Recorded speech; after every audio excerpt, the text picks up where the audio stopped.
येन केन प्रकारेण अपने दुराग्रह का त्याग कर दे। और इसके लिए ये दो बातें हैं। कर्म राग द्वेष से ऊपर उठने के लिए हम नॉर्मली क्या करते हैं, जो हमको अच्छा लगता है वो करेंगे, जो अच्छा नहीं लगता है वो नहीं करेंगे। इसको कहते प्रेय मार्ग। लेकिन करना क्या चाहिए, जो योग्य है वो करना है, जो अयोग्य है वो नहीं करना है।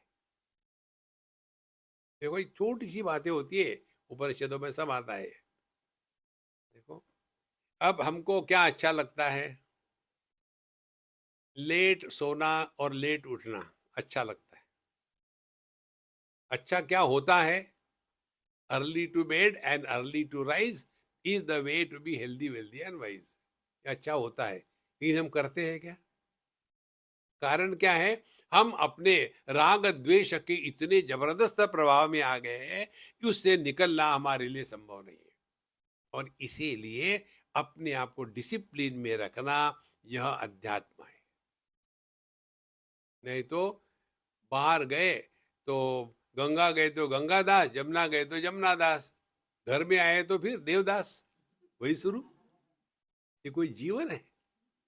डिसिप्लिन में अपने आप को रखना है, और डिसिप्लिन में रखने के लिए अध्यात्म है।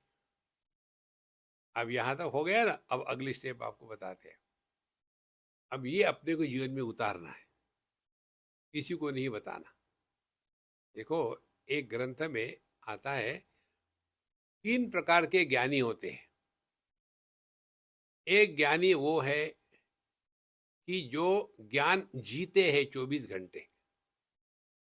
माने क्या, उनका जीवन इतना सहज और सरल होता है जितना सहज और सरल आकाश होता है। स्पेस, आकाश क्या है, सबको आधार देता है, किसी का तिरस्कार नहीं करता, किसी के द्वारा प्रभावित नहीं होता। यह जो सहजता है जीवन की, ये सहज जीवन की ज्ञानी की परिपूर्णता है। उत्तम ज्ञानी जिसको कहते हैं। दूसरे ज्ञानी वो है कि जिन्होंने को पढ़ लिया है, सीख लिया है, और बड़े लेक्चर भी कर सकते हैं, लेकिन उनके अपने जीवन में देखो तो काम क्रोध लोभ मोह अपना तेरा मेरा इसी में फंसे हुए हैं। ये निम्न प्रकार के ज्ञानी। और बीच में आते हैं मध्यम ज्ञानी। वो क्या है, उनका अपने प्रकृति पर इतना कंट्रोल है कि सभी की सभी प्रकृति उनके हाथ में आ गई। और ऐसे लोगों में भिन्न प्रकार की सिद्धियां प्रकट होने लग जाती है, फिर वो सिद्धियों में फंस जाते हैं। इसीलिए अपने आप को इस स्थिति में लाने के लिए 2-3 उपाय आपको बताते हैं। समझना है, करना कुछ नहीं है। मन कैसे प्रकट होता है, चिंतन करो। और उसके लिए हम आपको एक छोटी सी बात बताते, आप अभी के अभी करो। आप पति या पत्नी बनो और विचार करो 1 मिनट के लिए कि आप पति हो या पत्नी हो। करो विचार।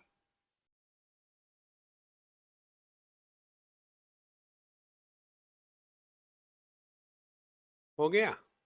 अब दूसरा विचार, आप माँ बाप हो या बच्चे हो, ऐसा विचार करो।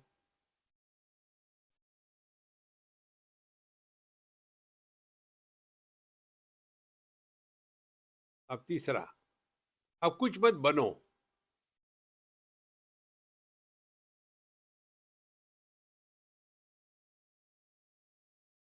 करो विचार, कुछ बनो मत। तो 3 स्थितियां हो गई। जब पति पत्नी बने तो पत्नी पति के विचार आते हैं, जब माँ बाप बच्चे बने तो बच्चे माँ बाप के विचार आते हैं, और जब आप कुछ बनते नहीं तो विचार ही नहीं आते। तो साधना क्या है, ये सीखना है हर एक विचार के मूल में कोई ना कोई बैठा है, जिसको कहते बीज। बिना बीज के पौधा नहीं उगता। इसी प्रकार से बिना व्यक्तित्व के विचार नहीं उगते। करना कुछ नहीं है, समझना है। यही पूरे भगवत गीता का निचोड़ है। अर्जुन की समस्या युद्ध की नहीं थी। अर्जुन की समस्या थी, केवल हमारी जो समस्या वही थी कि वो कौन है। जब अर्जुन बना शिष्य द्रोणाचार्य का, तो कहता है मैं अपने गुरु को कैसे मारूं। शिष्य है तो गुरु को मारना पाप है, ठीक बात है। फिर वो बना पोता, मैं अपने दादा को कैसे मारूं, ये भी ठीक बात है। फिर वो बना भाई, मैं अपने भाई को कैसे मारूं।